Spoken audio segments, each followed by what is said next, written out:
your heart be troubled. Do not stay afraid.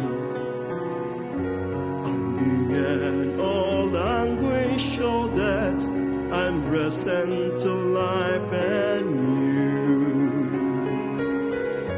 When you feel like you, God is good, and all the time. Let us give a round of applause to our Almighty Father who has been always good to us. If I have to give a title in my reflection, in Tagalog, I will call it Huling Pamamaalam. In English is Last Farewell. Or in Espanyol, ayon kay Dr. Jose Rizal, Mi Ultimo Adios, yung poem ni Dr. Jose Rizal. And maybe you will ask this particular question, is there a connection to the gospel of today or the reading of today? Yes, surely there is a connection.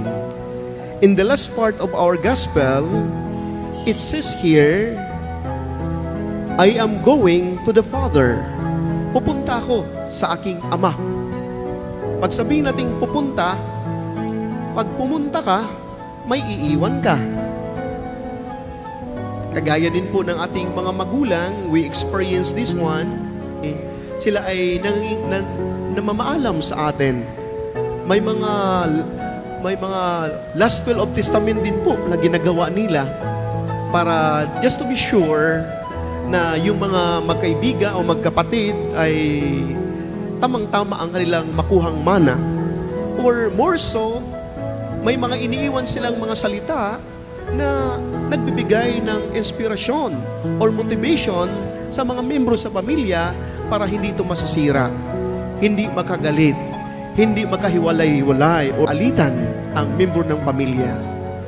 And my dear brothers and sisters in Christ, we heard also in the gospel of today that Jesus gave a farewell speech to His disciples. Ano itong mga farewell speech ni Jesus sa kanyang mga disipulo? There are three things that I would like to express in this gospel of today. The first one, anong sinasabi ni Jesus in our gospel? He said, do not let your heart be troubled. You have faith in God and have faith also in me. Napakaganda. Kung aalis man ako, don't let your heart be troubled. Huwag kayong mababalisa.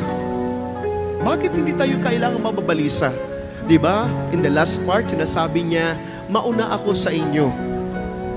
At sa kanyang farewell speech niya, sa huling pamamaalam niya, mauna man siya sa atin para pupunta sa kanyang Ama, ngunit sabi niya, huwag kayong mababalisa.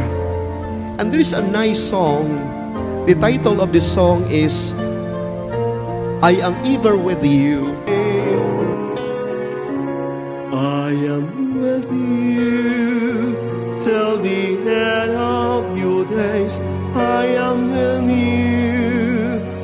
Have faith that I hold you, even when you let go. And I love you, you must know.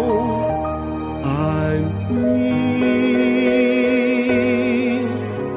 I am ever with you. Ito ay kinukompose ni Father Arnel Aquino, isang Jesuita. At napakaganda dahil akmang-akma ito sa sinasabi ni Jesus ngayon sa ating Ebanghelyo. Na aalis man siya, ngunit in spirit, kasama natin siya. Tingnan natin yung about these two disciples, they were journeying towards Emmaus. Naglalakbay sila papuntang Emmaus. At itong mga alagad na ito, when Jesus moved forward to journey with them, they were not able to recognize that it was Jesus. Hindi nila na-recognize na si Jesus pala ay kasama nila. Bakit hindi nila recognize yun? They were so broken during that time. At dahil dito, sa kanilang mga dinadaanan na mga mabibigat, hindi nila recognize na si Jesus pala ang kasama nila. that sometimes also in our life, na may mga pagkakataon na kukomplain tayo sa buhay natin. Na pag dinadaanan natin yung matinding mga pagsubok sa buhay, pag minsan biniblame pa natin ang Diyos. At dito sa encounter na ito ng dalawang disipulo towards Emmaus, the road of Emmaus, na-recognize nila na si Jesus pala kasama nila doon sa paghati-hati ng tinapay. Nung kinuha ni Jesus ang tinapay, binabasbasan niya ito at binahagi doon sa dalawang alagad nito, na-realize nila, sandali muna, si Jesus pala ay kasama natin. Si Jesus pala ay buhay.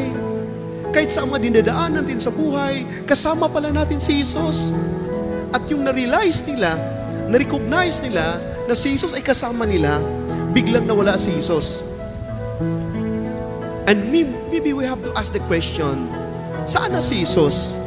Pumunta na ba siya sa kanyang ama? Napakaganda. Dahil in our gospel of today, it says here also, kung kayo'y naniniwala sa akin, ako'y mapasa inyo. So ibig sabihin, yung naniniwala ang dalawang alagad na ito, nakasama nila si Jesus. Wala naman si Jesus sa kanilang paningin, ngunit sa pananiwala nila, sa pananampalataya nila, na sa kanilang mga puso't isipan si Jesus. Physically, wala na si Jesus kasama nila. Ngunit, again, in the spirit, in their memory, in their hearts, nandoon si Jesus kasama nila. That's why this song, I am ever with you until the end of time. Kasama niyo ako hanggang sa wakas ng panahon. Diba?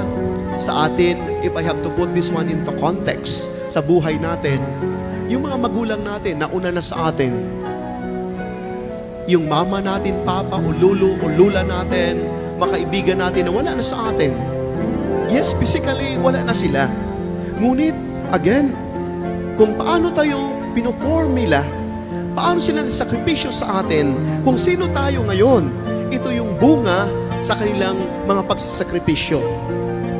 So, hindi nawawala ang pinag-umpisahan nila. Hindi nawawala ang kanilang pagmamahal at sakripisyo dahil nandito tayo. Product tayo sa kanila. Product tayo sa kanilang pagsasakripisyo. At kung ano man tayo ngayon, magpro-project ito. Magra-radiate ito sa atin. Na para bagang sa ating Ebanghelyo ngayon sinasabi ni Jesus, kung sino nakikilala sa akin, nakikilala sa Ama. Dahil pinoproject ni Jesus, wala man ang kanyang ama, ngunit sa kanyang buhay, pinoproject niya na nandyan ang kanyang ama, kasama niya ang kanyang ama. At sa ating pananampalataya, sa ating buhay, kahit physically, hindi man natin kasama si Jesus, ngunit in the spirit, sa pananampalataya natin, nandyan kasama natin ang Diyos palagi. At sinasabi pa niya, pinapatunayan niya sa Ebanghelyo natin ngayon, I have to go ahead with you to prepare rooms for you. Ipaghanda tayo ng matutuluyan. At yan ang assurance sa ating Kristo na, sandali muna. Hindi pala ako mababalisa. Hindi kasama ko siya sa aking araw-araw na buhay, in the spirit sa aking pananampalataya, at hindi po ako mababalisa dahil pag aalis siya, ipaghanda ako ng matutuluyan. Paano ako mababalisa na ang purpose niya sa pag-alis niya na ipaghanda man ako ng matutuluyan? Si Jesus, sinisigurado niya na kung aalis siya, may purpose ang kanyang pag-alis. Ipaghanda tayo ng matutuluyan. That's why he said, don't let your heart be troubled. Hindi lamang siya kasama natin sa araw-araw na buhay hanggang sa wakas ng panahon, ngunit kasama din po natin siya. O siya ay maghanda din po ng matutuluyan para sa ating lahat. That is the first one. Do not let your hearts be troubled. Do not stay afraid. It is really I hope you see. I offer you now my peace. Ang pangalawa dito, when Thomas said, Lord, we do not know the way. Hindi namin alam kung saan kayo pupunta. Paano namin malalaman ang daan? Napakaganda. Jesus said, Thomas, I am the way, the truth, and the life. Napakaganda pala Dahil hindi lamang tayo tinuturuan ng Diyos, sinasabihan, bigyan ng assurance na kasama natin ang Diyos at maghanda siya na matutuluyan sa atin, kundi para magbigay ng roadmap. Yung mapa. Di ba? Ilang bisis ko na experience na binibigyan ako ng invitation sa mga wedding, at doon sa invitation nagkakaroon pa ng binibigay pa doon yung mapa, yung direction kung paano ako makakarating. Sinisigurado yung nag-invite sa akin na talagang hindi ako mawawala sa aking paruroonan. And that's why Jesus said, I am the way. Ako ang direction. Ako ang mapa. Kung maghanda man ako matutuluyan sa inyo, siguraduhin ko na may mapa kayo na inyong maging direction ninyo. Mga kapatid, if you have to look after what is this map that the Lord has saying to us, napakaganda dahil sinasabi itong yung pinakabuhay natin pa sa Kristo. Anong sinasabi ng Ebanghelyo natin? Kahit hindi kayo maniniwala sa aking mga pananalita, maniwala kayo sa aking gawa. Kahit hindi kayo maniniwala sa aking salita, maniwala lang kayo sa aking gawa. What is the words of the Lord that we can really proclaim, that we can really attend, we can really say amen, that we accept that? The corporal work of mercy. Ano yung corporal work of mercy na sinasabi natin pa Yesu Kristo? Sabi niya, nagugutom ako, pinapakain niyo ako. Nauuhaw ako, pinapainom niyo ako. Nakukulong ako, dinadalaw niyo ako. Hubad ako, binibigyan niyo ako ng damit. May sakit ako, inalagaan niyo ako. Anong sabi niyo mga alagad ni Jesus? Sabi nila, Jesus, paano ito nangyayari? Na ikaw ay gutom, pinapakain ka namin, uhaw, na ikaw ay pinapainom namin, o bla bla bla. Anong sabi ng Panginoon sa Kristo? Kung ginawa niyo ito sa karaniwang tao, ginagawa niyo rin ito sa akin. Ito yung pinakamapa natin kung paano natin matahak yung sinasabing maghanda ako na matutuluyan sa inyo. So napakaganda pala yung pinaka-statement ni Jesus, don't let your heart be troubled, dahil maghanda ako na matutuluyan sa inyo, at sa paghanda ko sa inyo, magawa ako ng mapa. Direction para marating nyo yung ipaghanda ko na matutuluyan ninyo. At that is the corporal work of mercy. Yung magawa ni Jesus. We are Christian. Tayo ay makristyano. Ini-embrace natin yung diwa ni Kristo sa buhay natin. Ang pagiging Kristiyano natin ay, yes, nagsasalita tayo. Nagbabahagi tayo sa pamagitan ng ating mga salita. Nagbabahagi ako ngayon sa pamamagitan ng salita. Ngunit ang napaka-importante yung sa ating magawa. Sa ating magawa. Ngayon, titingnan natin yung pangatlong punto dito sa farewell speech ng ating Panginoon Kristo. Ang pangatlo dito, yung sabi ni Philip. Anong sabi ni Philip sa ating Ebanghelyo ngayon? Sabi ni Philip, Jesus, ipapakita niyo sa amin ang Ama. Philip, ask for the assurance.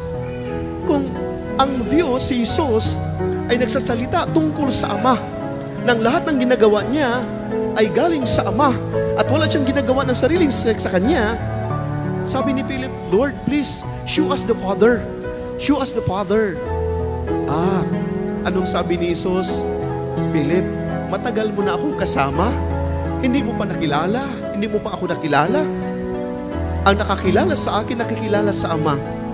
Ito yung sinasabi nating photographs and memories. Tayo mga Pilipino, mahilig tayo sa mga pictures. Mahilig tayo sa mga selfie. Alam ninyo, naalala ko rin ito sa aking mga magulang. At para makilala ng mga pamangkin kong ito, yung aking tatay at nanay, nandoon yung picture ng kanilang mga magulang at pinapakita doon sa kanilang mga apo nila. At sinasabi nila, alam niyo mga apo, ito yung inyong lolo, ito yung aming mga magulang. At ito yung kanilang mga hiyas sa buhay. At sinasabi pa nila, Kung hindi dahil sa kanila, wala din kayo ngayon.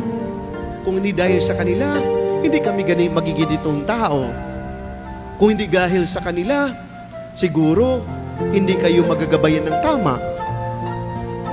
Napakaganda dahil wala naman sila, ngunit sa aking mga magulang na binabahagi nila ang kanilang mga magulang sa mga apo nila, para bagang nabubuhay.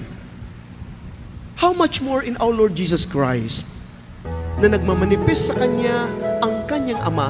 Ano yung manifestation? Yung salitang manifestation ay ginagamit yon sa buhay natin sa Kristo. That His Father is manifested to Him in words and deeds. Bakit man? Dahil yung salitang manifestation, ginagamit ito sa amin nung nag-customs pa ako. Sa lahat ng mga kargamento, papasok sa Pilipinas o palabas sa Pilipinas, may mga manifesto ito. Yung mga authority, yung customs or police officers, pag nakikita nila yung manifesto at nakikita nila yung kargamento at signed by the authorities, sabihin nila, ngayon maniniwala na kami. Dahil ito ang nakasulat sa laman ng kargamentong iyan at pirmado ito, inauthorize ito, talagang ino-authenticate ito ng mga opisyales. Maniniwala na kami ngayon. And that is also Jesus. Nagmamanifest ang Kanyang Ama sa Kanya at pinapatunayan niya ito sa Kanyang magawa. Napakaganda. Pinapatunayan sa Kanyang magawa, and that is Jesus. Then, I have to give you a roadmap. At hindi kayo maliligaw. Bakit hindi kayo maliligaw? Nandun yung manifestation ng Ama sa akin. Photograph and memories. In our Eucharistic celebration, we always remember when Jesus took bread and wine, He said the blessing, give His disciples saying, take this all of you in remembrance of me. And in this song, napakaganda po ang sinasabi ng song na ito, na sinasabi ng koro dito, I am with you till the end of your days. I am in